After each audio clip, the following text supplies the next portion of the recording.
lebih teliti, sebuah pesawat bergoyang-goyang, menuju ke aspal dan mendarat di tanah. Dan di dalam kokpit, di sana duduk seorang gadis berusia 11 tahun. Kapten di sebelahnya sudah memiringkan kepalanya dan pingsan. Ternyata ada 180 penumpang, termasuk kapten. Semuanya keracunan makanan dan pingsan. Hanya si gadis saja yang masih sadar. Jadi dia maju ke depan, menerbangkan pesawat dan mendarat dengan selamat. Setelah itu, dia menyembunyikan identitasnya. Ketika rumah sakit dan wartawan tiba, dia pergi lebih awal dengan taksi. Tapi kemampuan dia lebih dari itu.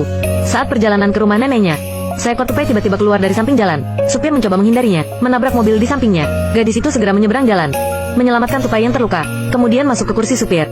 Terlihat dia dengan lihat memarkirkan mobilnya, membantu supir menyelesaikan kecelakaan lalu lintas.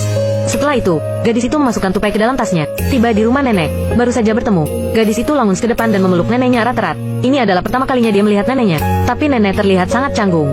Dia tidak hanya lupa untuk menjemputnya, juga tidak terlalu menyukainya. Nenek berkata tanpa basa-basi segera setelah dia duduk. Saya membesarkan ibumu. Sekarang ibu sudah pergi. Saya tidak punya tanggung jawab untuk membesarkanmu lagi. Gadis itu tidak sedih.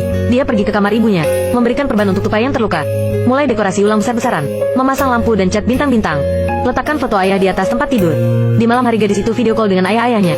Ya benar, ayah gadis itu adalah seorang astronot. Sekarang sedang dalam misi di luar angkasa. Itulah sebabnya dia melemparkan gadis itu ke neneknya. Gadis itu melaporkan situasi baik ke ayahnya. Ayah memperlihatkan bentuk bumi ke dia. Walaupun terpisah ribuan mil, dia juga sangat peduli padanya. Keesokan paginya, tupai itu diam-diam datang ke kamar nenek. Ini mengejutkan nenek. Dia mulai mengusir tupai di dalam ruangan, tapi tidak sengaja dia terjatuh. Gadis itu pergi ke sekolah sendirian dengan skateboard. Di kelas, si gadis memperkenalkan dirinya kepada teman sekelasnya. Namanya Roka. Dia besar di Departemen Astronautika Eropa. Mengikuti ayahnya, menerima pelatihan formal astronot. Para siswa sangat penasaran ketika mendengar itu. Tapi kemudian tupai kecil yang terluka bangun. Roka segera meminta izin keluar ke gurunya, mau membawa dia pulang untuk makan dan kasih obat. Guru itu tercengang. Murid yang seperti begitu, dia baru pertama kali melihatnya.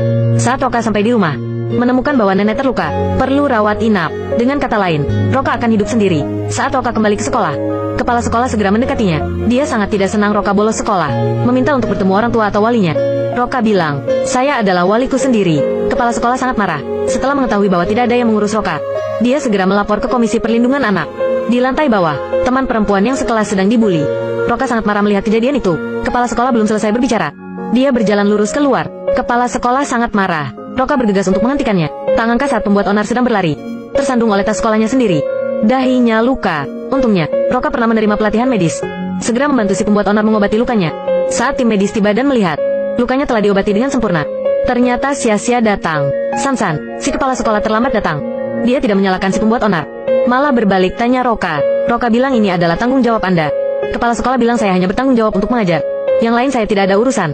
Kalau mampu, kamu yang jadi kepala sekolah. Tak terduga, Roka menganggapnya serius.